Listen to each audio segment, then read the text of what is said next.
Welcome to Birdsy. In this video, we'll work through exam-style questions, show you what the exam is really testing, and give you clear takeaways to get you ready for exam day. Let's get started. Let's start with some agency relationship scenarios. Maria, a homeowner, tells her neighbor Sam that he can show her house to potential buyers and promises to pay him if he finds a buyer. But nothing is put in writing or formally agreed.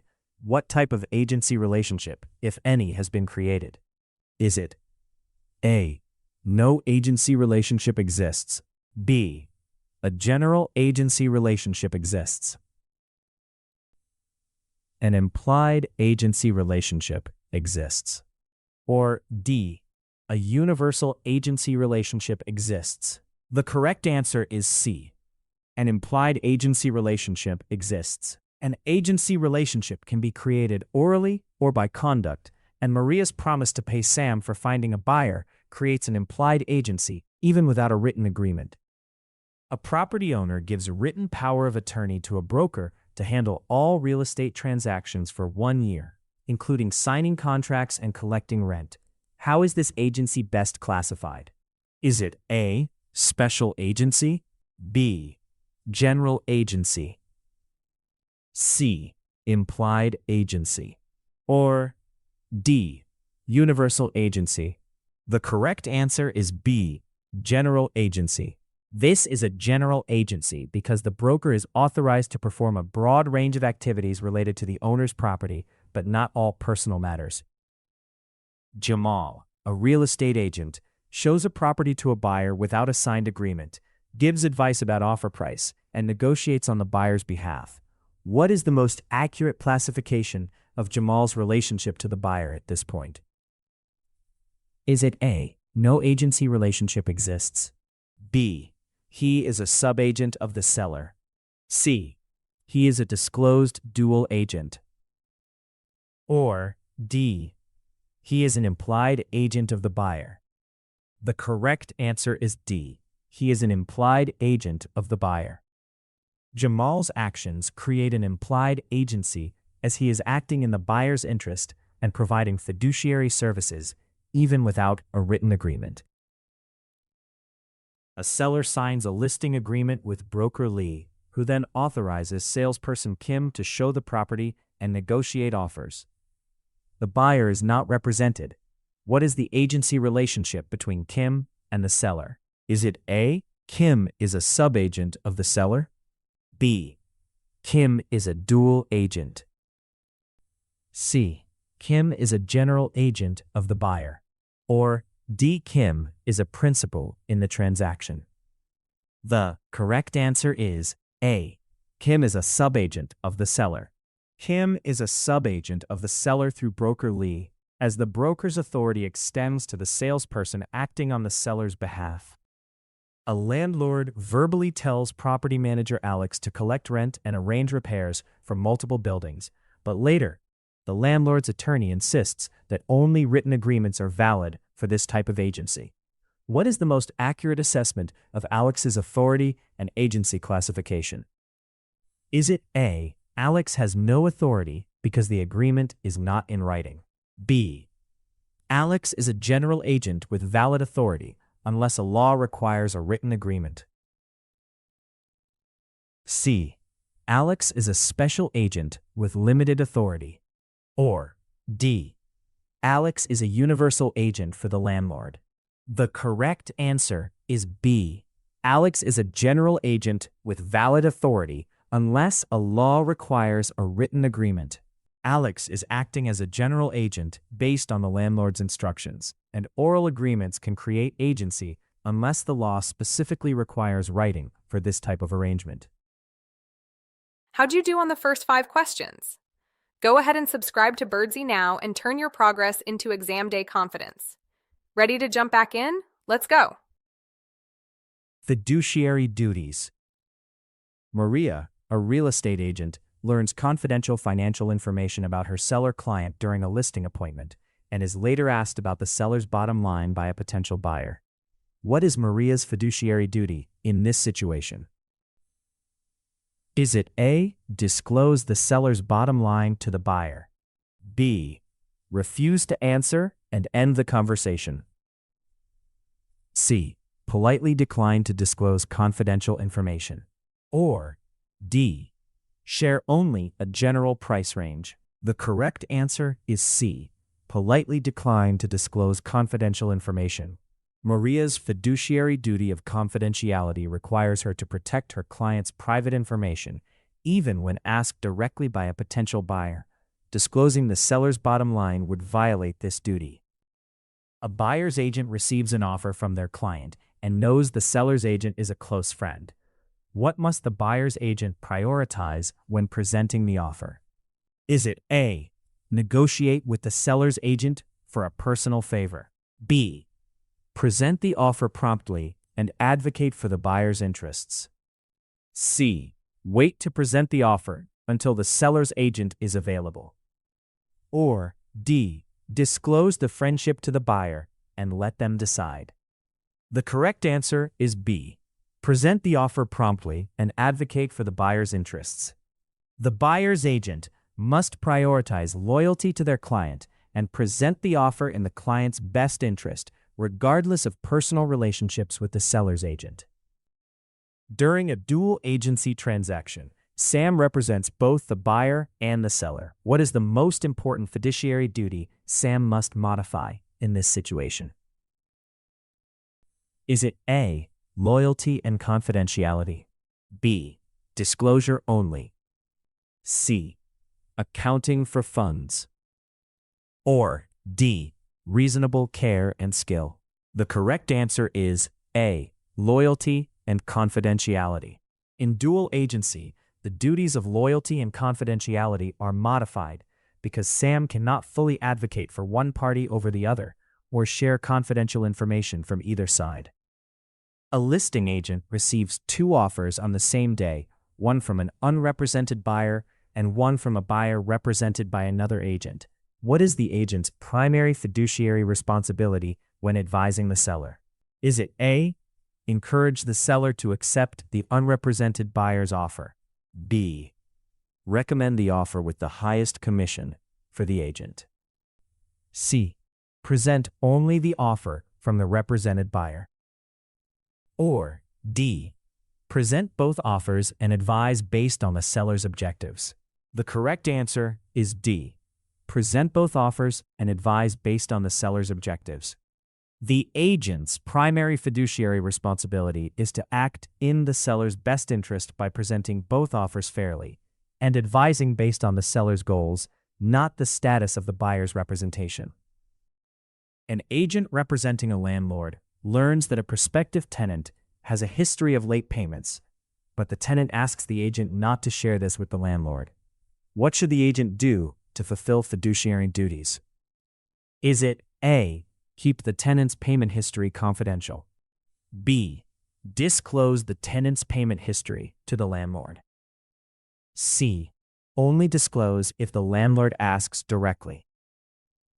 Or D. Advise the tenant to disclose the information themselves? The correct answer is B. Disclose the tenant's payment history to the landlord. The agent owes the landlord a duty of disclosure and must share material facts that could affect the landlord's decision, even if the tenant requests confidentiality. If you want more than just rapid-fire questions, head over to Birdsy.ai. You can take unlimited practice exams and get instant help from your personal AI study partner. It's like having a tutor 24/7. Try it free. You'll find a link in the description. Agency disclosure requirements. Maria, a real estate agent, is meeting with a potential buyer for the first time and begins discussing available properties without mentioning her agency relationship with the seller.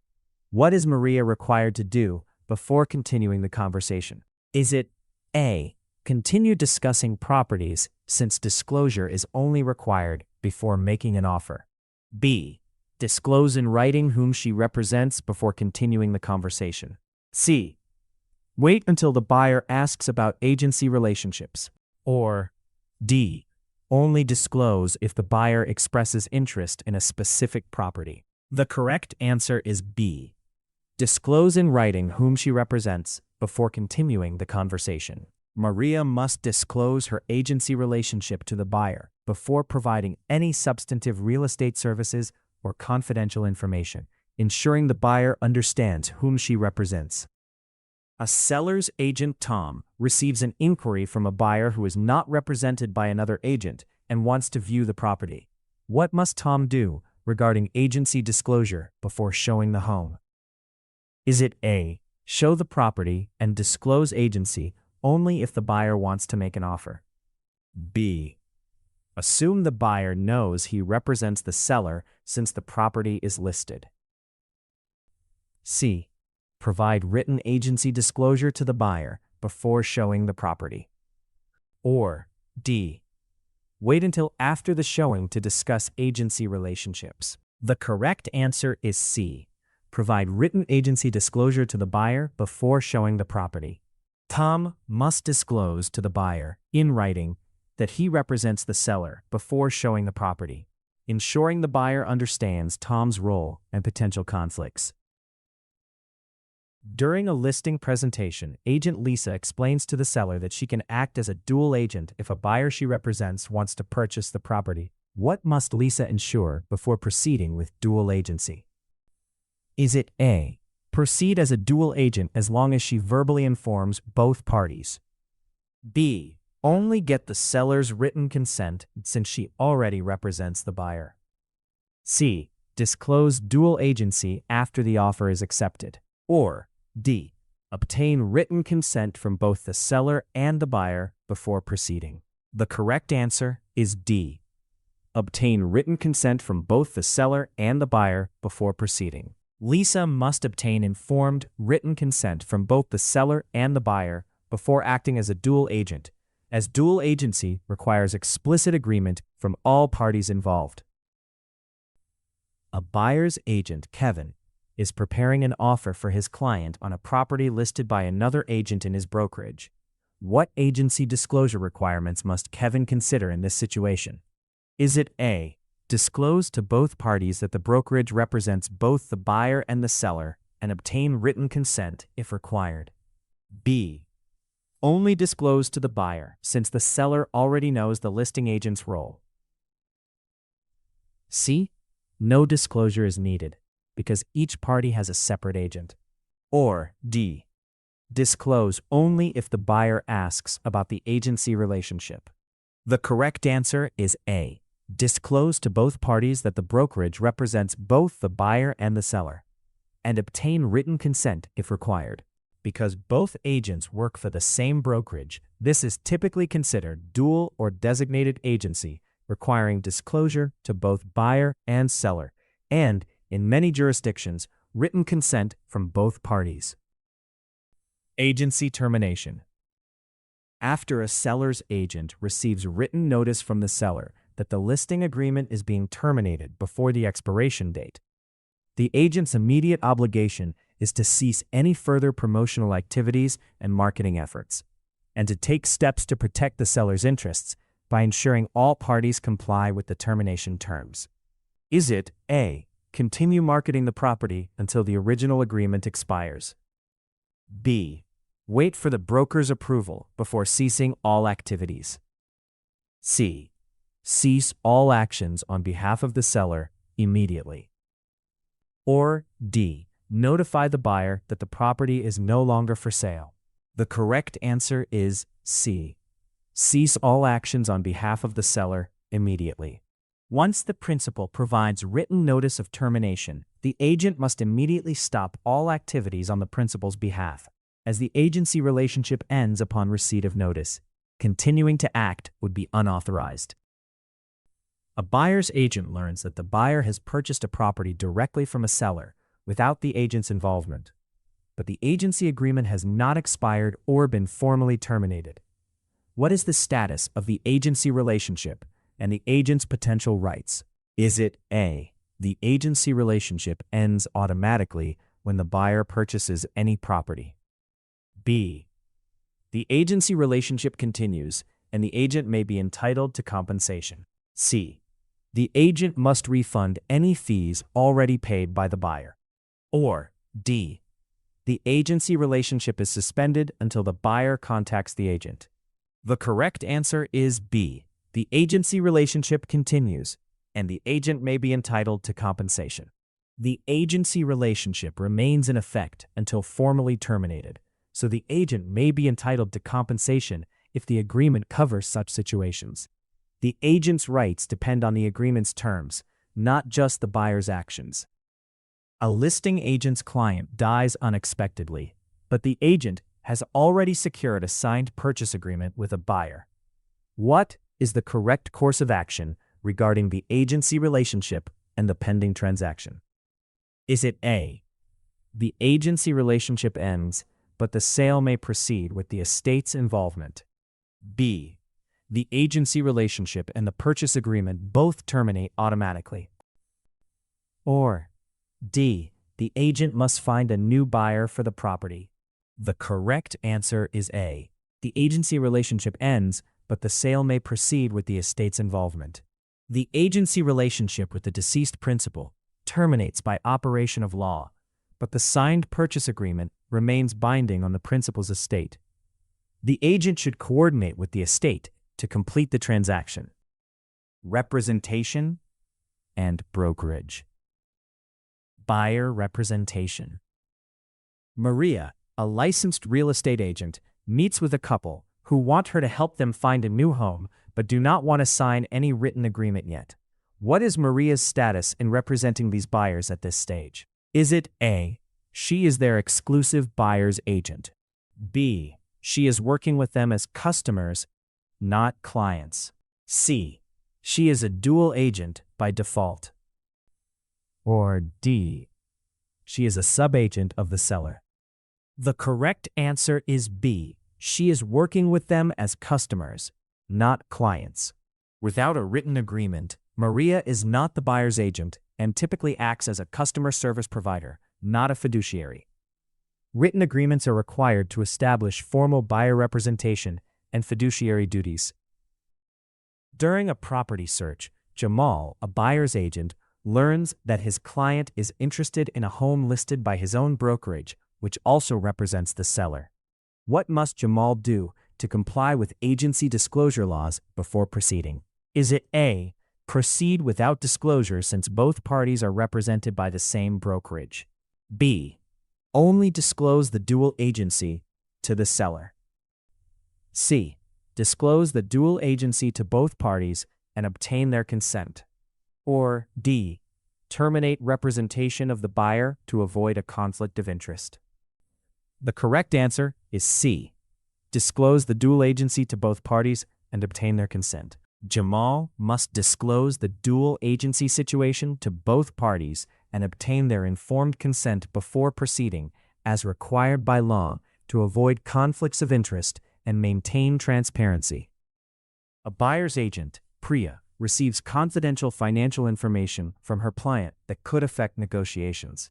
The seller's agent asks Priya about the buyer's maximum budget during an open house, citing the need for transparency. What is Priya's best course of action? Is it A, refuse to share the buyer's financial details with the seller's agent? B, share the information to promote transparency in the transaction? Disclose only the buyer's pre-approval status, not the budget? Or D, ask the buyer for permission to share their financial details? The correct answer is A, refuse to share the buyer's financial details with the seller's agent. Priya must maintain her client's confidentiality, as this is a core fiduciary duty of buyer representation. Even if pressured by the seller's agent, disclosing confidential information would breach her obligations. A buyer's agent, Sam, is representing a client who wants to make an offer on a property that has multiple competing offers. Sam knows the listing agent personally and is offered inside information about the other offers if he agrees to steer his client toward a higher bid. What is Sam's most ethical and legally compliant response? Is it A, accept the information and encourage the client to increase their offer? B, share the inside information with the client and let them decide? Or D, refuse the offer and explain to the listing agent that such conduct is inappropriate. The correct answer is D. Refuse the offer and explain to the listing agent that such conduct is inappropriate. Sam must refuse the offer and act solely in his client's best interest, maintaining ethical standards and legal compliance. Accepting inside information in exchange for steering the client would violate fiduciary duties and possibly laws. Have you noticed the code in the bottom corner? The next time you're stumped, take that code to birdsy.ai. You'll get immediate help, complimentary study sessions, and access to hundreds of additional questions. It's the best tool to help you pass with confidence. Seller representation. Maria, a licensed real estate agent, has just signed a listing agreement with a seller who wants to keep the sale of their home confidential from neighbors. What is Maria's primary obligation regarding disclosure in this situation? Is it A, she must keep all information about the property confidential? B, she can only share information if the seller gives written permission? C, she must disclose material facts to potential buyers? Or D, she should withdraw from the listing to avoid a conflict? The correct answer is C. She must disclose material facts to potential buyers. Maria must still disclose material facts about the property to potential buyers, even if the seller requests confidentiality, because her duty to disclose material facts outweighs the seller's desire for privacy. A seller's agent receives two offers on the same day, one with a higher price but more contingencies, and another with a lower price but no contingencies. What is the agent's best course of action when presenting these offers to the seller? Is it A, present both offers and explain the advantages and disadvantages of each? B, recommend accepting the higher-priced offer without discussing the other? C, only present the offer with no contingencies to avoid complications? Or D, ask both buyers to submit their highest and best offers before presenting anything? The correct answer is A, present both offers and explain the advantages and disadvantages of each. The agent must present both offers objectively and explain the pros and cons of each, allowing the seller to make an informed decision based on all relevant factors. During a listing presentation, a seller asks their agent to set the listing price significantly above recent comparable sales, hoping to leave room for negotiation. What should the agent consider before agreeing to this pricing strategy? Is it A, agree to the seller's requested price to secure the listing? B, advise the seller about market value and the potential consequences of overpricing? C, list the property at the highest price allowed by law? Or D, refuse the listing unless the seller agrees to a lower price? The correct answer is B, advise the seller about market value and the potential consequences of overpricing. The agent should advise the seller on realistic market value and the risks of overpricing, as setting an unrealistic price may reduce buyer interest and prolong the listing, which is not in the seller's best interest. A seller's agent is aware of a minor plumbing issue that the seller believes is not significant and does not want disclosed. How should the agent handle this situation when marketing the property? Is it A, respect the seller's wishes and say nothing about the issue? B, only disclose the issue if a buyer specifically asks about plumbing? C, suggest the seller fix the issue, but otherwise remain silent? Or D, disclose the known plumbing issue to all potential buyers? The correct answer is D, disclose the known plumbing issue to all potential buyers. The agent must disclose known material defects, even if the seller objects, because failing to do so could result in liability for non-disclosure and does not fulfill the agent's duty to act honestly. Dual and designated agency. A broker is representing both the buyer and the seller in the same residential transaction and has obtained written consent from both parties. What type of agency relationship does this situation describe? B. Single agency. C. Designated agency. Or D. Transaction brokerage. The correct answer is A. Dual agency. When a broker represents both the buyer and seller in the same transaction with written consent from both. This is a classic example of dual agency, which requires disclosure and informed consent from all parties involved. During a negotiation, a designated agent for the seller learns confidential information about the buyer from the buyer's designated agent within the same brokerage. What is the designated agent required to do with this information? Is it A. Share the information with the seller? B. Discuss the information with the managing broker? C. Keep the information confidential? Or D. Use the information to negotiate a better deal?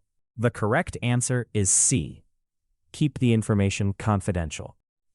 A designated agent must maintain the confidentiality of information learned about the other party, even if both agents work for the same brokerage, to protect client interests and comply with agency law. A real estate firm assigns one agent to represent the buyer and another agent to represent the seller in the same transaction, but both agents work under the same principal broker. What is the primary benefit of this designated agency arrangement compared to dual agency? Is it A. It eliminates the need for written disclosure? B. Each party receives full representation from their own agent? C. It allows agents to share confidential information? Or D. It removes the principal broker's supervisory responsibility? The correct answer is B. Each party receives full representation from their own agent. Designated agency allows each party to have full representation by their own agent, reducing conflicts of interest that can arise in dual agency, where one agent represents both sides. A brokerage firm is handling a complex commercial property sale, where the buyer and seller both want the firm's expertise, but the seller insists on full loyalty and confidentiality. Which agency structure should the firm recommend to best meet both parties' needs while minimizing legal risk? Is it A. Act as a dual agent for both parties? B. Represent only the seller and treat the buyer as a customer? C. Serve as a transaction broker for both parties? Or D. Use designated agency with separate agents for each party? The correct answer is D. Use designated agency with separate agents for each party. Designated agency allows the firm to assign separate agents to each party, ensuring full loyalty and confidentiality, while dual agency would compromise these duties and increase legal risk. Transaction brokerage and customers. A seller asks a real estate agent to list their property, but the agent explains they can only act as a transaction broker and not as a single agent for either party. What does this mean for the seller's relationship with the agent? Is it A. The agent owes the seller full fiduciary duties? B. The agent can negotiate exclusively for the seller's interests? Or D. The agent is not allowed to assist the seller at all? The correct answer is C. The agent provides limited representation without full loyalty or confidentiality. As a transaction broker, the agent provides limited representation to both parties without fiduciary duties. So the seller is not owed full loyalty or confidentiality as in single agency. The agent must remain neutral and cannot advocate for either party. During a property showing, a buyer asks the listing agent for advice on how much to offer, but the agent is acting as a transaction broker from both parties. What is the most appropriate response from the agent? Is it A. Suggest a specific offer price to the buyer? B. Provide recent comparable sales data without recommending a price? C. Encourage the buyer to offer the full asking price? Or D. Refuse to answer any questions from the buyer? The correct answer is B. Provide recent comparable sales data without recommending a price. A transaction broker must remain neutral and cannot give advice that favors one party over the other. So the agent should provide factual information but avoid offering specific advice on offer amounts. A brokerage firm is representing both the buyer and the seller in a transaction, and both parties have signed consent to transaction brokerage. If a dispute arises over a repair request, which of the following actions best aligns with the brokerage's obligations under transaction brokerage? Is it A, advise the seller to reject the repair request to protect their interests? B, negotiate directly with the buyer on the seller's behalf? C, decide for both parties how the repair should be handled? Or D, facilitate communication and provide factual information to both parties about the repair issue? The correct answer is D, facilitate communication and provide factual information to both parties about the repair issue. The brokerage must facilitate communication and provide factual information to both parties without advocating for either side, ensuring neutrality and fairness in the process. Advocating for one party or making decisions for them would breach transaction brokerage duties. Broker duties and compensation. Broker supervision and licensee responsibilities. A broker discovers that one of their sales agents has been advertising a property without including the brokerage name, in violation of state regulations. What is the broker's primary responsibility in this situation? Is it A, ignore the issue since the agent is responsible for their own ads? B, report the agent to the state licensing authority immediately? Directly address the violation with the agent and implement corrective measures? Or D, allow the agent to continue as long as no complaints are received? The correct answer is C, directly address the violation with the agent and implement corrective measures. The broker is responsible for supervising licensees and ensuring compliance with advertising laws, so they must address the violation directly and take corrective action to prevent future occurrences. During a busy month, a broker delegates the review of transaction files to an experienced sales agent. If an error is later found in a contract, who is ultimately responsible for the oversight? Is it A, the sales agent, because they were assigned the task? B, the broker, because they are legally responsible for supervision? Both the broker and the client, since both signed the contract? Or D, no one, since the error was unintentional and quickly corrected? The correct answer is B, the broker, because they are legally responsible for supervision. Even if tasks are delegated, the broker retains ultimate responsibility for supervision and compliance with legal requirements in all transactions handled by their licensees. A broker agrees to pay a higher commission split to a top-producing agent, but does not update the written independent contractor agreement. What is the most appropriate action to ensure compliance with compensation regulations? Is it A, update the written agreement to match the new commission split? B, rely on verbal confirmation since both parties agree?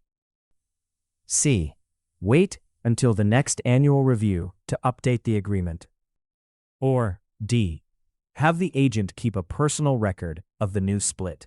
The correct answer is A, update the written agreement to match the new commission split. Compensation agreements must be in writing to comply with regulations and prevent disputes, so the broker should update the written agreement to reflect the new terms. A broker manages a team where one licensee is consistently late submitting required transaction documents, causing delays in compliance checks and risking regulatory penalties. What should the broker prioritize to address this ongoing issue? Is it A, remind the licensee to submit documents on time and hope for improvement? B, temporarily suspend the licensee from new transactions without further action? C, notify clients about the delays and apologize for the inconvenience? Or D, implement stricter supervision and clear procedures for document submission? The correct answer is D, implement stricter supervision and clear procedures for document submission. The broker must prioritize implementing stricter supervision and clear procedures to ensure timely document submission, as ongoing noncompliance can lead to regulatory penalties and reflects inadequate supervision. Commissions and procuring cause. Maria, a listing broker, showed her client's property to several buyers, but another agent later brought a buyer who made an offer that was accepted. Who is most likely entitled to the commission as the procuring cause in this transaction? Is it A, Maria because she was the listing broker, B, the agent who brought the buyer who made the accepted offer, C, both Maria and the other agent equally, or D, the seller because they accepted the offer? The correct answer is B, the agent who brought the buyer who made the accepted offer. The agent who brought the buyer that made the accepted offer is typically considered the procuring cause, as they initiated the uninterrupted series of events leading to the sale. A buyer attends an open house hosted by broker Lee, then later contacts broker Kim to write an offer on the same property, which is accepted. If both brokers claim the commission, what is the most important factor in determining procuring cause? Is it A, who has the longest relationship with the buyer? B, which broker wrote the purchase offer? C, who initiated and maintained the chain of events leading to the sale? Or D, which broker is the listing agent? The correct answer is C, who initiated and maintained the chain of events leading to the sale. Procuring cause is determined by who started and maintained the uninterrupted chain of events leading to the sale, not just who wrote the offer or hosted the open house. A seller agrees to pay a commission only if the broker is the procuring cause of the sale, but the buyer finds the property through an online ad and negotiates directly with the seller. What is the broker's best argument for claiming a commission? Is it A, the broker's online ad directly led the buyer to the property? B, the broker has a signed listing agreement? C, the broker previously showed the property to other buyers? Or D, the broker is a member of the local MLS? The correct answer is A, the broker's online ad directly led the buyer to the property. If the broker created the online ad that led the buyer to the property, they can argue they were the procuring cause by initiating the chain of events resulting in the sale. Two cooperating brokers both claim to be the procuring cause in a sale. Broker A showed the property and followed up, but broker B later provided critical information that convinced the buyer to make an offer. What should be considered most in resolving the dispute? Is it A, which broker spent more time with the buyer? B, which broker had the first contact with the buyer? C, which broker is affiliated with the listing office? Or D, which broker's actions were the direct and uninterrupted cause of the sale? The correct answer is D, which broker's actions were the direct and uninterrupted cause of the sale.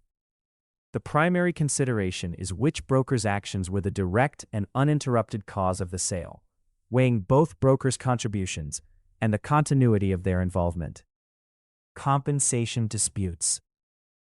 A seller's broker and a buyer's broker disagree over who is entitled to a commission after both claim to have introduced the buyer to the property, but the seller only signed a listing agreement with one broker. Who is most likely entitled to the commission in this situation? Is it A, both brokers share the commission equally?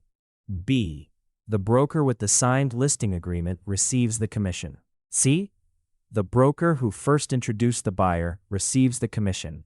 Or D, neither broker is entitled to a commission? The correct answer is B, the broker with the signed listing agreement receives the commission.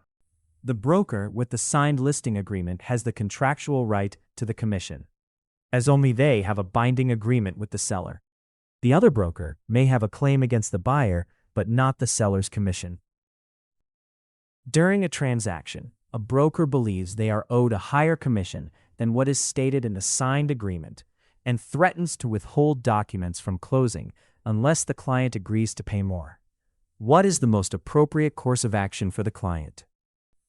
Is it A, agree to pay the higher commission to avoid delays? B, negotiate a compromised commission amount? C, refuse to pay more than the agreed commission and report the broker's conduct? Or D, cancel the transaction and seek a new broker? The correct answer is C, refuse to pay more than the agreed commission and report the broker's conduct. The client should refuse to pay more than the agreed commission and may report the broker's conduct, as withholding documents to demand extra payment is unethical and potentially illegal. A property is listed with broker A, but broker B brings a ready, willing, and able buyer who closes on the property. The seller refuses to pay broker B, claiming only broker A is owed commission, but there is no co-brokerage agreement in place. Which factor is most important in resolving this compensation dispute? Is it A, whether a co-brokerage or compensation agreement exists between the brokers? B, whether broker B introduced the buyer before broker A? C, whether the seller prefers to pay only one broker? Or D, whether broker B is licensed in the state? The correct answer is A, whether a co-brokerage or compensation agreement exists between the brokers. Without a co-brokerage or compensation agreement, broker B cannot claim commission from the seller. The existence of such an agreement is the key factor, not who found the buyer or the seller's preferences. Contract fundamentals. Essential elements of a valid contract. Maria emails a signed offer to sell her car to James, who replies the next day, agreeing to all terms and signs the agreement. Which essential element of a valid contract is demonstrated by this exchange? Is it A, consideration, B, capacity, C, mutual assent, or D, legality of purpose? The correct answer is C, mutual assent. This scenario demonstrates mutual assent, as both parties have clearly agreed to the same terms, which is a fundamental requirement for a valid contract. A contractor offers to build a deck for $5,000, but the homeowner responds by asking for the same work at $4,500. What is the legal effect of the homeowner's response on the original offer? Is it A, it accepts the original offer? B, it rejects and replaces the original offer? C, it creates a binding contract at $5,000? Or D, it has no effect on the original offer? The correct answer is B, it rejects and replaces the original offer. The homeowner's response is a counteroffer, which legally rejects the original offer and replaces it with new terms, ending the original offer's validity. Two friends agree verbally that one will sell a rare comic book to the other for $100, but both are under 18 years old. Which essential element of a valid contract is missing in this situation? Is it A, capacity, B, consideration, C, mutual assent, or D, legality of purpose? The correct answer, A, capacity. Capacity is missing because minors generally lack the legal ability to enter into binding contracts, making the agreement unenforceable. A business owner signs a contract to supply goods, but the agreement requires delivery of illegal substances. Which essential element of a valid contract is violated here? Is it A, consideration, B, capacity, C, mutual assent, or D, legality of purpose? The correct answer is D, legality of purpose. Legality of purpose is violated because a contract for illegal goods cannot be enforced, regardless of other elements being present.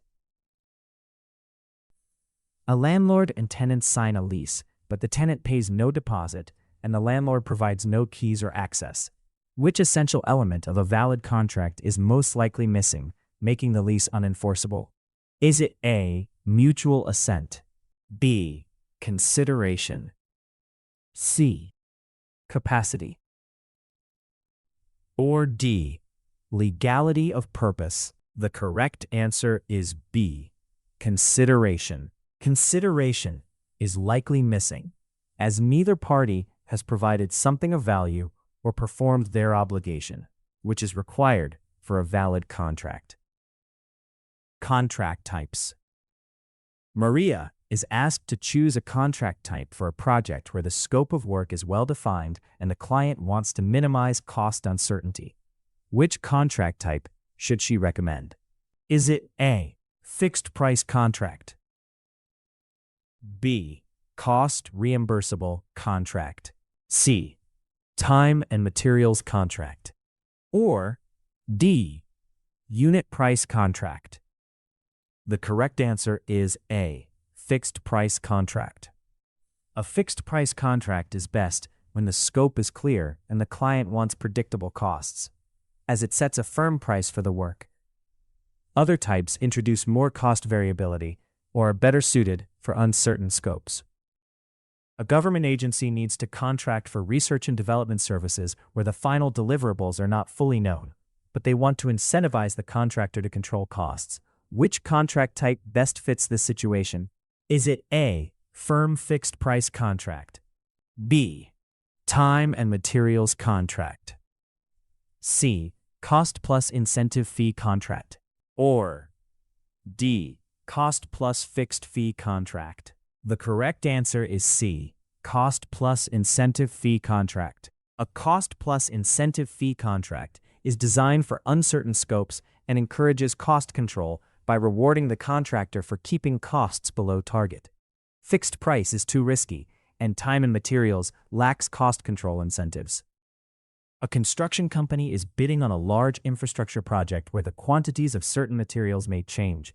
The client wants to share risk, and both parties want to ensure fair compensation if actual quantities differ from estimates. Which contract type should they use? Is it A, firm fixed price contract, B, cost plus fixed fee contract, C, time and materials contract, or D, unit price contract? The correct answer is D, unit price contract. A unit price contract allows payment based on actual quantities used, sharing risk between parties and ensuring fair compensation if quantities change. Fixed price and cost-reimbursable contracts do not address variable quantities as effectively. Valid, void, voidable, and unenforceable contracts.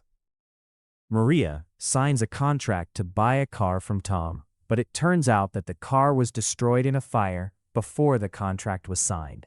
What is the legal status of this contract? Is it A, valid, B, voidable, C, void, or D, unenforceable?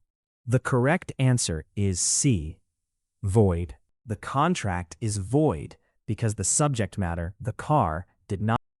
A minor enters into a contract to purchase a laptop from a retailer, but later decides to cancel the agreement. What type of contract is this, and what is the likely outcome? Is it A, valid, B, voidable, C, void, or D, unenforceable? The correct answer is B, voidable. Contracts with minors are generally voidable at the minor's option, meaning the minor can choose to enforce or cancel the contract, and the retailer must accept the cancellation. Two parties sign a contract for the sale of land, but the agreement is not in writing as required by law, and one party later refuses to complete the sale. How would a court most likely classify this contract if challenged? Is it A, valid, B, voidable, C, void, or D, unenforceable? The correct answer is D, unenforceable. A contract for the sale of land must be in writing to be enforceable. Without a written agreement, the contract is unenforceable, even though it may otherwise meet the requirements of a valid contract. Did you get a different answer? Or maybe you have a question about the exam in general? Drop it in the comments below. We read and answer them personally. Offers and acceptance. Making and presenting offers. Maria emails a supplier offering to purchase 100 units of a product at a specific price, and the supplier replies the next day, accepting the offer without any changes. Has a binding contract been formed at this point? Is it A, yes, because the supplier accepted the offer exactly as presented? B, no, because the acceptance was sent the next day? C, no, because the supplier did not propose a counteroffer? Or D, yes, but only if Maria confirms the acceptance in writing again? The correct answer is A, yes, because the supplier accepted the offer exactly as presented. A binding contract is formed when an offer is clearly made and accepted without modifications. Here, Maria made a definite offer, and the supplier accepted it as stated, meeting the requirements for contract formation. A retailer receives a written offer from a manufacturer to supply goods at a fixed price, but the retailer responds by asking if the manufacturer can deliver sooner than stated. Does this response constitute acceptance of the offer? Is it A, yes, because the retailer did not reject the offer? B, yes, because the retailer is interested in the offer? C, no, because the retailer's response is a request for clarification, not acceptance? Or D, no, because the manufacturer must confirm the new delivery date first? The correct answer is C, no, because the retailer's response is a request for clarification, not acceptance. Requesting a change in delivery terms is not an acceptance, but a request for information or clarification. Acceptance must mirror the offer's terms without introducing new conditions. Two companies are negotiating a contract, and after several exchanges, one company sends a signed document labeled Final Offer, but the other company replies with a signed document that changes the payment terms. What is the legal effect of the second company's response? Is it A, the contract is formed based on the original offer's terms? B, the contract is formed based on the second company's terms? Or D, no contract is formed because the second response is a counteroffer?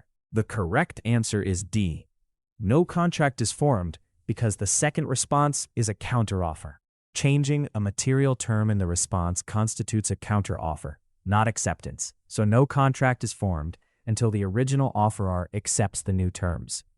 The most plausible alternative, treating it as acceptance, fails because the terms do not match. A buyer sends an order form to a seller for a specific product, and the seller responds promptly with a confirmation that includes a slightly higher price and an earlier delivery date.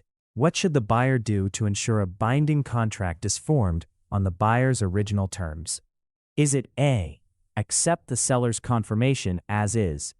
B, reject the seller's changes and request written confirmation of the original terms? C, do nothing and wait for the seller to deliver the goods? Or D, accept the earlier delivery date but dispute the price later? The correct answer is B, reject the seller's changes and request written confirmation of the original terms. Since the seller's response is a counteroffer with different terms, the buyer must expressly accept the seller's new terms or reject them and insist on the original terms. To ensure a contract on the original terms, the buyer must reject the changes and obtain the seller's agreement to the initial offer. Acceptance, rejection, and revocation. Maria offers to sell her bicycle to Tom for $100, but before Tom responds, Maria calls and says she has changed her mind and is no longer selling the bike. What is the legal effect of Maria's statement? Is it A, the offer is revoked and Tom cannot accept it? B, Tom can still accept the offer if he acts quickly? C, Maria must wait for Tom's response before revoking? Or D, the offer remains open for a reasonable time? The correct answer is A, The offer is revoked and Tom cannot accept it. Maria's statement is a revocation of her offer, which is effective as long as Tom has not yet accepted. Since Tom had not accepted, the offer is terminated and cannot be accepted afterward. After receiving an offer to purchase his car, David mails a letter rejecting the offer, but later changes his mind and calls the offeror to accept before the rejection letter arrives. Is there a valid contract? Is it A? No, because the rejection was sent first. B? No, because a rejection always terminates the offer. C? Yes, because the acceptance was communicated before the rejection was received. Or D? Yes, but only if the offeror ignores the rejection letter. The correct answer is C. Yes, because the acceptance was communicated before the rejection was received. If the acceptance reaches the offeror before the rejection, the acceptance is effective and a contract is formed. The timing of communication is crucial in determining which response controls. Sophie offers to sell her laptop to Ben, stating the offer will remain open for 3 days. On the second day, Ben learns from a mutual friend that Sophie sold the laptop to someone else. What is the status of Sophie's offer to Ben? Is it A? The offer is still open until the end of the 3rd day. B. Ben can accept the offer unless Sophie tells him directly. C. The offer is irrevocable because of the 3-day statement. Or D. The offer is revoked because Ben learns Sophie sold the laptop. The correct answer is D. The offer is revoked because Ben learned Sophie sold the laptop. An offer is revoked if the offeree learns from a reliable source that the offeror has taken action inconsistent with the offer, such as selling the item to another, even if the stated time has not expired. A company emails a job offer to Alex, stating acceptance must be received by Friday at 5 p.m. Alex mails his acceptance on Thursday, but it arrives on Saturday. Has Alex validly accepted the offer? Is it A? Yes, because Alex mailed the acceptance before the deadline. B. No, because the acceptance was not received by the stated deadline. C. Yes, unless the company objects to the late acceptance. Or D. No, because email offers cannot be accepted by mail. The correct answer is B. No, because the acceptance was not received by the stated deadline. When an offer specifies that acceptance must be received by a certain time, the mailbox rule does not apply. Acceptance is only effective upon receipt, so Alex's late arrival means no contract was formed. Counteroffers and multiple offers. A seller receives an offer from buyer A, and before responding receives a second offer from buyer B. What is the seller's best course of action to maximize their options while remaining fair to both buyers? Is it A, accept buyer A's offer immediately? B, reject buyer B's offer without review? C, inform both buyers of the multiple offers and request their highest and best offers? Or D, make a counteroffer to buyer A and ignore buyer B? The correct answer is C, inform both buyers of the multiple offers and request their highest and best offers. The seller should notify both buyers that multiple offers have been received and invite their highest and best offers. This approach is fair, maintains transparency, and allows the seller to consider the most favorable terms from both parties. After receiving a counteroffer from the seller, buyer C decides to accept the original offer terms instead of the counteroffer. Is buyer C's acceptance binding on the seller? Is it A? Yes, because the original offer is still valid. B. No, because the original offer was terminated by the counteroffer. C. Yes, if the seller agrees to reinstate the original offer. Or D. No, unless buyer C submits a new offer. The correct answer is B. No, because the original offer was terminated by the counteroffer. Once a counteroffer is made, the original offer is terminated and cannot be accepted unless the seller renews it. Buyer C's acceptance of the original terms is not binding on the seller. A listing agent receives 3 offers on a property and the seller wants to counter all 3 at different prices. What is the most important risk the agent should explain to the seller before proceeding? Is it A, the seller could end up in binding contracts with more than one buyer?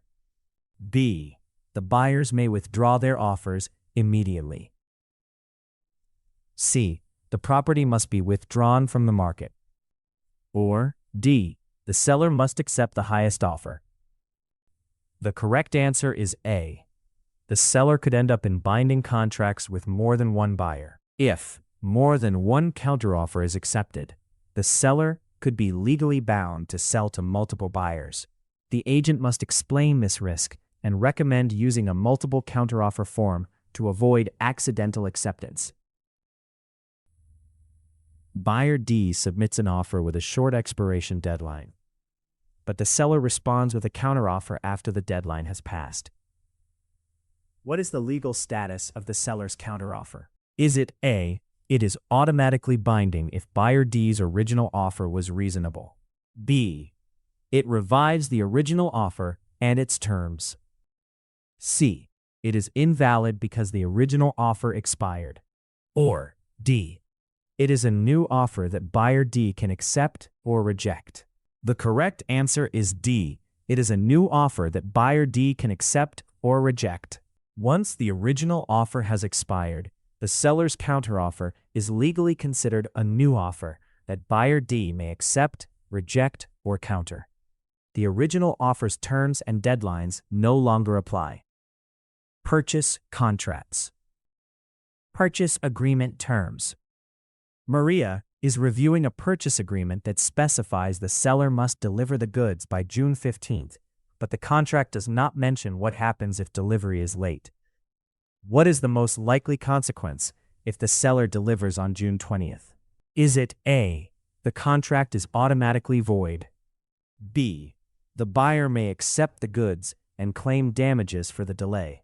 C, the seller must pay a fixed penalty stated in law? Or D, the buyer must accept the goods without recourse? The correct answer is B. The buyer may accept the goods and claim damages for the delay. If the contract does not specify a penalty or consequence for late delivery, the buyer may still accept the goods, but could potentially claim damages for any loss caused by the delay, rather than automatically canceling the contract. A purchase agreement between 2 companies includes a clause requiring written notice of defects within 10 days of delivery. If the buyer discovers a defect on day 12 and notifies the seller immediately, the seller's most likely contractual right is to deny the claim based on late notice. Is it A, the seller must repair the defect regardless of notice timing? B, the buyer can demand a full refund? C, the seller can deny responsibility for the defect? Or D, the buyer may extend the notice period at their discretion? The correct answer is C. The seller can deny responsibility for the defect. Because the buyer failed to notify within the agreed 10-day period, the seller can typically deny responsibility for the defect under the contract terms, unless the defect was concealed or the law provides otherwise. During negotiations, a buyer insists on including a clause allowing cancellation if the supplier fails to meet quality standards, while the supplier wants a clause limiting liability to the contract price. If both clauses are included, which term takes priority if a quality issue arises and the buyer cancels the contract? Is it A, the buyer can claim unlimited damages for quality issues? B, the supplier can refuse cancellation based on the liability clause? C, neither clause is enforceable if they conflict? Or D, the buyer can cancel, but damages are capped at the contract price? The correct answer is D. The buyer can cancel, but damages are capped at the contract price. If both clauses are included, the cancellation right allows the buyer to terminate for quality issues, but the supplier's liability is limited to the contract price, so the buyer cannot claim damages beyond that amount. A retailer signs a purchase agreement for a seasonal product with a supplier, specifying delivery by August 1st and payment within 30 days of delivery. If the supplier delivers late on August 20th and the retailer refuses to pay, what is the most defensible position under standard contract terms? Is it A, the retailer can reject the goods and refuse payment due to late delivery? B, the retailer must pay within 30 days regardless of delivery date? C, the supplier can demand immediate payment upon late delivery? Or D, the retailer must accept the goods but can deduct a penalty? The correct answer is A, the retailer can reject the goods and refuse payment due to late delivery. If timely delivery is essential due to the seasonal nature, the retailer may be justified in refusing payment and rejecting the goods, as late delivery defeats the contract's purpose. Earnest money and escrow. Maria, a buyer, submits an earnest money deposit with her offer, but the seller rejects her offer and no contract is formed. What should happen to Maria's earnest money deposit? Is it A, it must be returned to Maria promptly? B, it is forfeited to the seller? It is split between the buyer and seller? Or D, it is held in escrow until a new offer is made?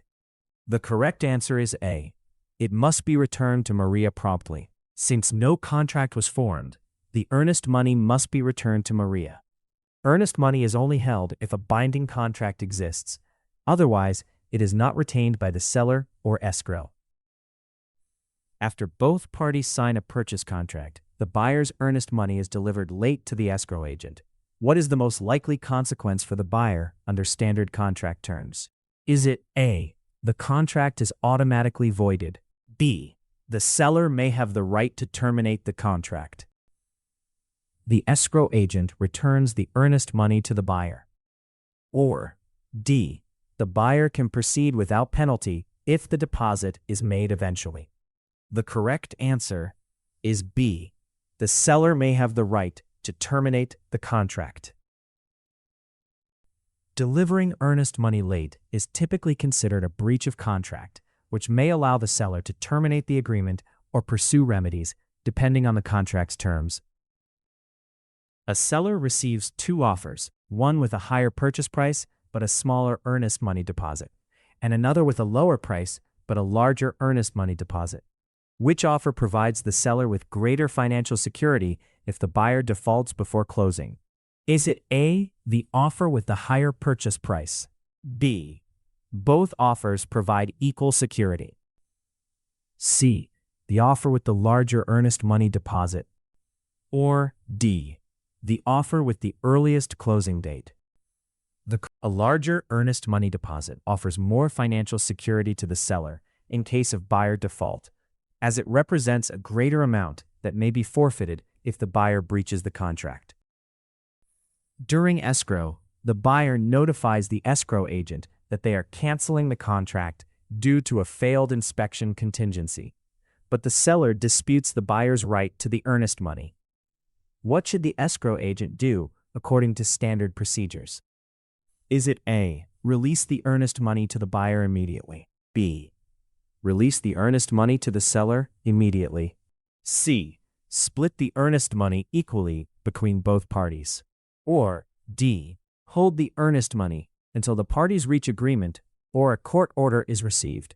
The correct answer is D, hold the earnest money until the parties reach agreement or a court order is received.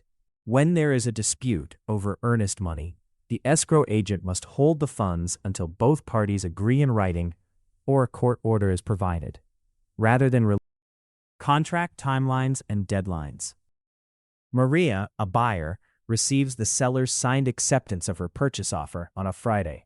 The contract states that the inspection period is 5 business days starting from acceptance, by which day must Maria complete her inspection.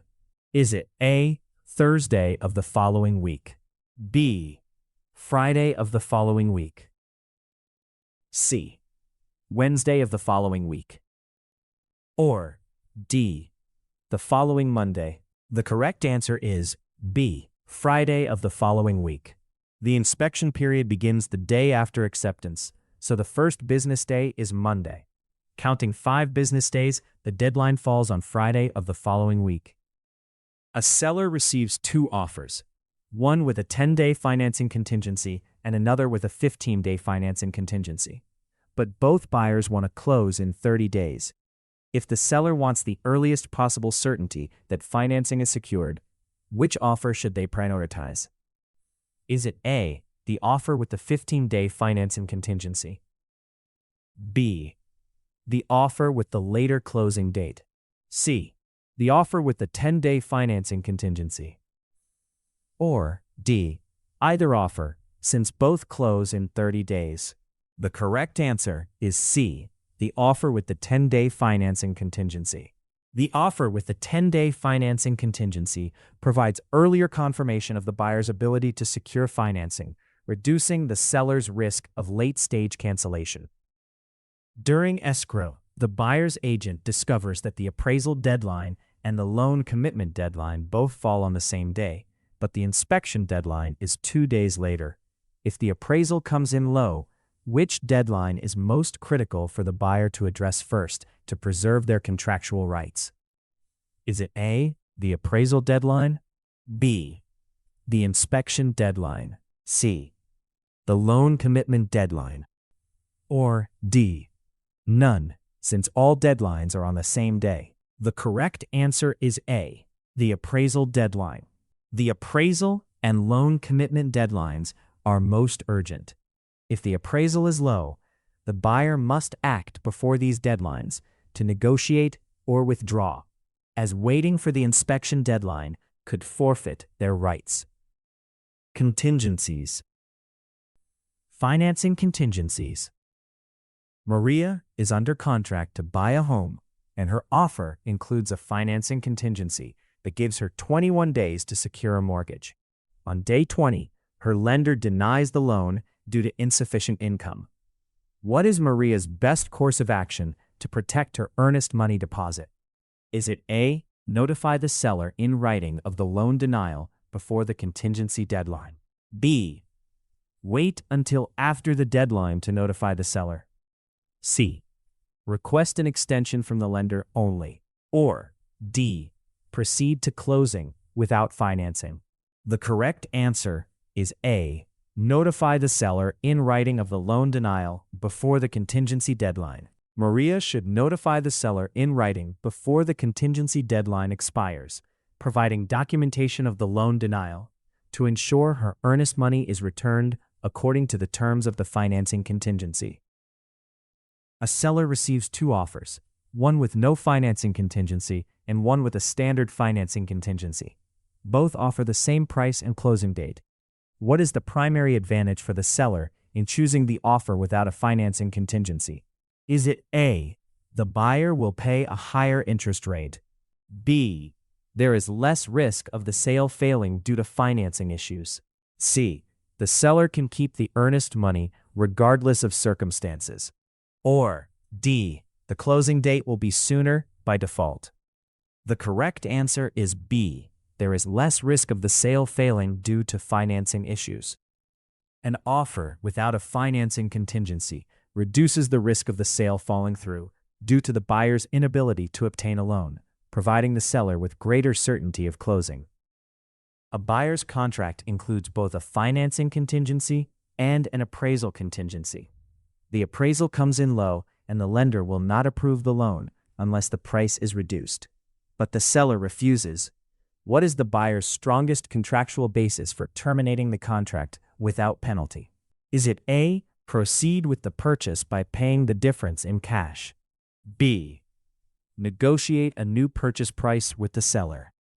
C, terminate the contract under the financing contingency due to loan denial? Or D, request a new appraisal from the lender? The correct answer is C, terminate the contract under the financing contingency due to loan denial. The buyer can terminate under either the financing or appraisal contingency. But the financing contingency is strongest here, because the lender's refusal is directly tied to the appraisal shortfall. making loan approval impossible at the agreed price. Inspection and repair contingencies. During a home inspection, the inspector discovers a leaking water heater, and the buyer submits a repair request to the seller within the inspection contingency period. What is the seller's most appropriate response under standard contract terms? Is it A, respond to the repair request within the contingency period? B, ignore the request and wait for the buyer to proceed? C, automatically approve all repairs requested by the buyer? Or D, cancel the contract immediately upon receiving the request? The correct answer is A, respond to the repair request within the contingency period. Under standard contract terms, the seller typically has the option to agree to the repair, negotiate, or refuse, but must respond within the contingency period to avoid defaulting or risking contract cancellation by the buyer. A buyer discovers several minor issues during inspection, but only submits a repair request for one, then later tries to negotiate the others after the contingency period has expired. What is the likely outcome? Is it A, the seller must address all issues found during inspection? B, the seller is not required to negotiate repairs after the contingency period? C, the buyer can force repairs through legal action regardless of timing? Or D, the buyer can extend the contingency period unilaterally? The correct answer is B, the seller is not required to negotiate repairs after the contingency period. Once the inspection contingency period expires, the buyer generally loses the right to request additional repairs, unless the contract or local law provides otherwise. The seller is not obligated to negotiate further.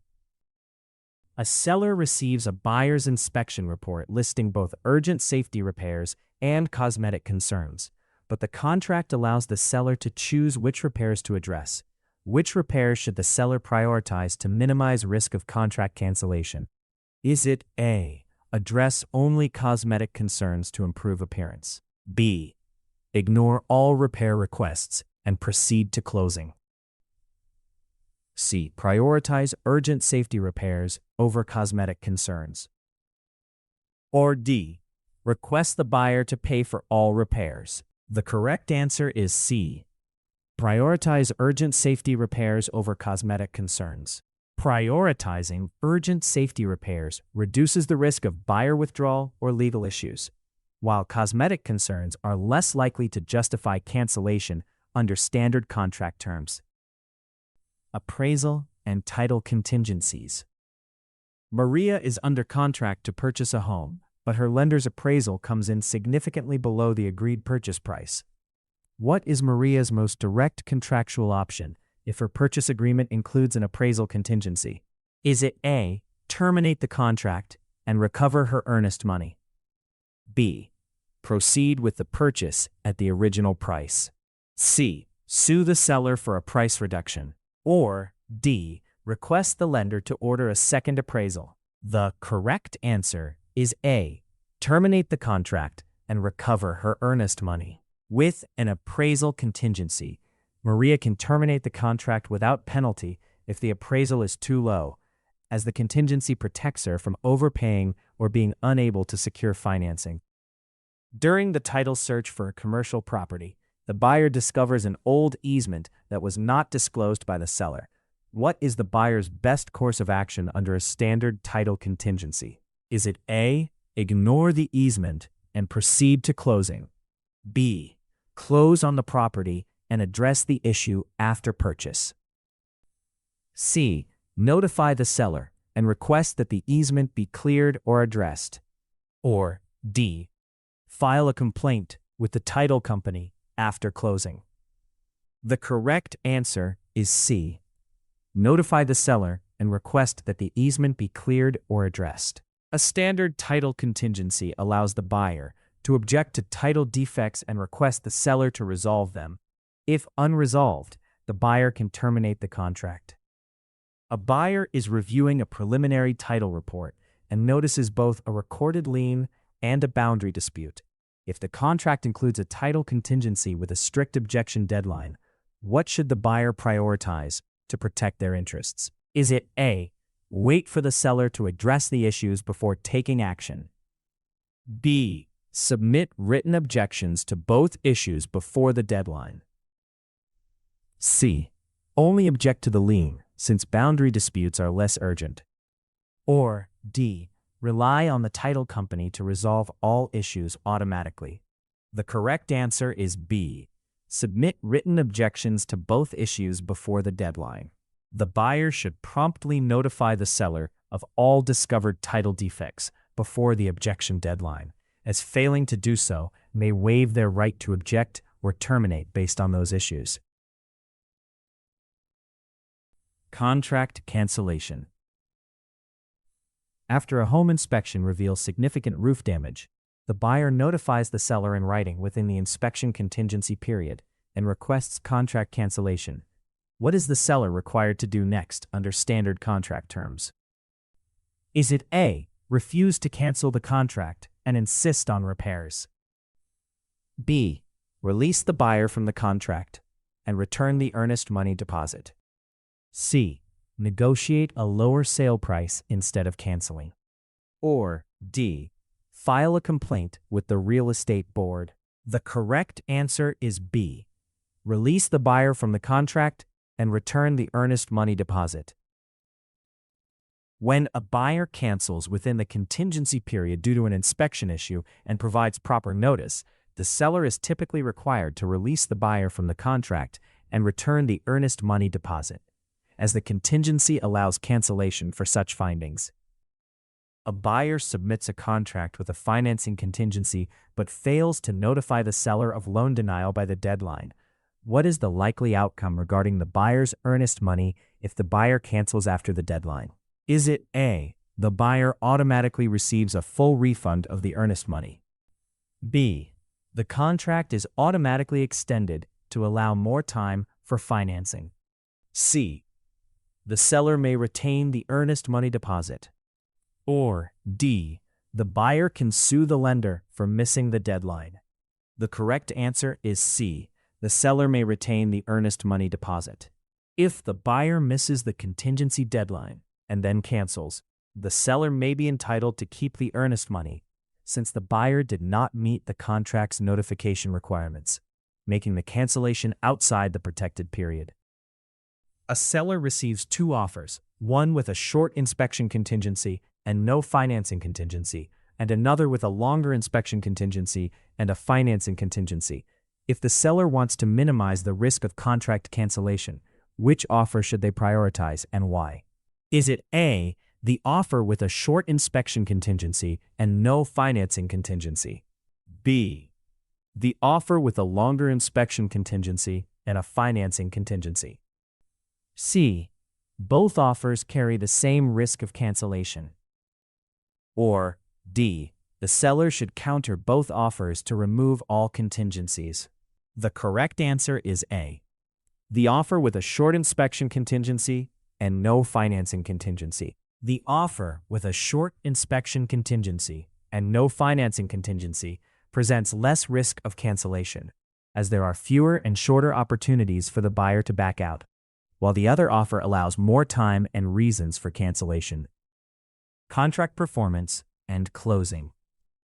Maria contracts with Leo to deliver custom furniture, but before delivery, Maria assigns her right to payment to her supplier without telling Leo. What is the legal effect of this assignment on Leo's obligation to pay? Is it A, the assignment is invalid and Leo must pay Maria only? B, the assignment is valid and Leo must pay the supplier instead of Maria? C, Leo can choose to pay either Maria or the supplier?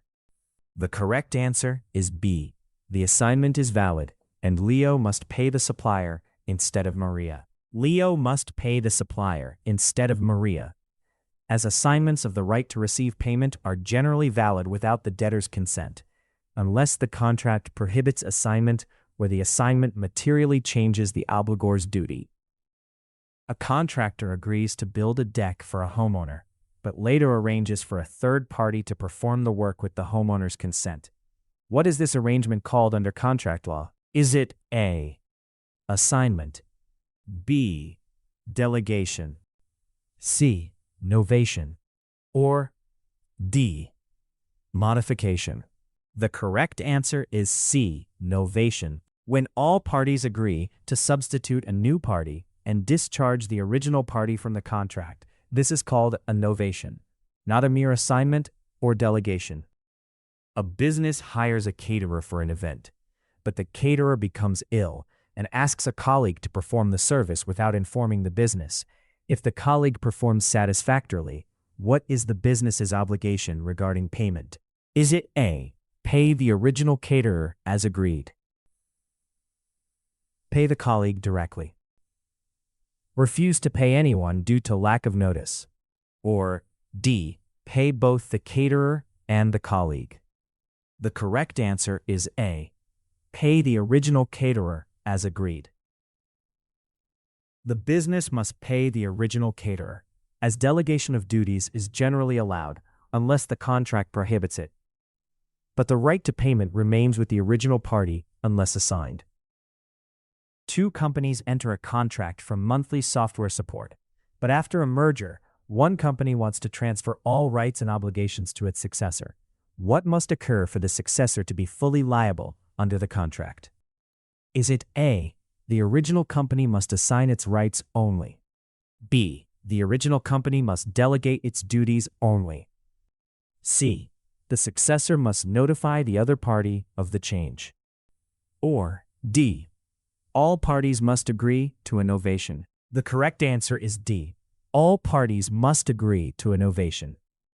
A novation is required to transfer both rights and obligations and to release the original party from liability. Assignment alone is insufficient for transferring obligations. Breach and legal remedies. After a supplier fails to deliver goods by the agreed date, the buyer notifies the supplier of the breach and gives a reasonable period to cure, but the supplier still does not deliver. What is the buyer's most appropriate legal remedy in this situation? Is it A. Demand specific performance from the supplier? B. Terminate the contract and sue for damages? C. Continue waiting for delivery indefinitely? Or D. Reduce the contract price unilaterally? The correct answer is B. Terminate the contract and sue for damages. When a material breach is not cured after notice and opportunity, the non-breaching party may terminate the contract and seek damages for losses caused by the breach, which is the most appropriate remedy here. A contractor completes a building project but uses a different brand of windows than specified, which are of similar quality and function. What is the likely legal consequence if the owner claims breach? Is it A. The owner can terminate the contract and refuse payment? B. The contractor must replace all windows at their own expense? C. The owner may recover damages for any loss in value? Or D. No remedy is available since the project is complete? The correct answer is C. The owner may recover damages for any loss in value. This is likely a minor or non-material breach, so the owner may recover damages for any difference in value, but cannot terminate the contract if the substitution does not substantially impair the contract's value. A software company delivers a product late, causing the client to miss a critical business opportunity, but the contract does not mention late delivery penalties. What must the client prove to recover consequential damages? Is it A. That the software was delivered after the deadline? B. That the client suffered any financial loss? C. That the contract included a liquidated damages clause? Or D. That the loss was foreseeable to both parties at the time of contracting? The correct answer is D. That the loss was foreseeable to both parties at the time of contracting. To recover consequential damages, the client must show the software company knew or should have known about the potential for such losses at the time of contracting, not just that the loss occurred. Closing, title transfer, and possession. Maria, the seller, and Tom, the buyer, have signed all closing documents and the funds have been dispersed, but Tom has not yet received the keys to the property. When does legal possession typically transfer to Tom in this situation? Is it A, when the purchase agreement is signed? B, at closing, unless the contract specifies a different date? C, after the buyer completes a final walkthrough? Or D, when the deed is recorded with the county? The correct answer is B, at closing, unless the contract specifies a different date. Legal possession usually transfers to the buyer at closing once funds are dispersed and documents are signed. But actual possession, keys and access may depend on the contract terms. In most standard transactions, possession is given at closing, unless otherwise agreed. A closing agent discovers that the seller has not paid off an existing mortgage as required by the contract, but the buyer is ready to close. What is the most appropriate next step for the closing agent to ensure proper title transfer? Is it A, proceed with closing and let the buyer resolve the mortgage later? B, delay closing until the seller pays off the mortgage out of pocket?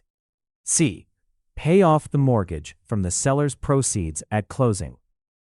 Or D, transfer title and record the deed, then address the mortgage? The correct answer is C, pay off the mortgage from the seller's proceeds at closing. The closing agent should use the sale proceeds to pay off the seller's mortgage at closing, ensuring the buyer receives clear title. Closing should not proceed until liens are satisfied. During closing, the buyer notices that the title insurance policy excludes coverage for an old easement not previously disclosed. What should the buyer do to best protect their interests before accepting title? Is it A, ignore the exclusion since the sale is almost complete? B, accept the title and address the easement after closing? C, ask the seller to provide a warranty deed? Or D, request clarification or resolution of the easement before closing? The correct answer is D, request clarification or resolution of the easement before closing. The buyer should request clarification or resolution of the easement issue before closing, as accepting title with an undisclosed easement could affect property use. Simply proceeding or ignoring the exclusion could lead to future disputes. A buyer and seller agree to close on June 15th, but the seller requests to remain in the property for 1 week after closing. What is the most important step for both parties to take to protect their interests regarding possession and liability? Is it A, sign a written post-closing occupancy agreement? B, rely on a verbal agreement about the move-out date? C, have the buyer take possession immediately and let the seller stay informally? Or D, change the closing date to match the seller's move-out date? The correct answer is A, sign a written post-closing occupancy agreement. Both parties should sign a written post-closing occupancy agreement outlining possession, rent, and liability terms. This protects both sides and clarifies expectations, reducing the risk of disputes. Thanks for watching. If you found this exam review helpful, be sure to subscribe for more real-world practice and topic-focused study videos. And visit birdsy.ai to start your free trial of Birdsy, your AI-powered study partner.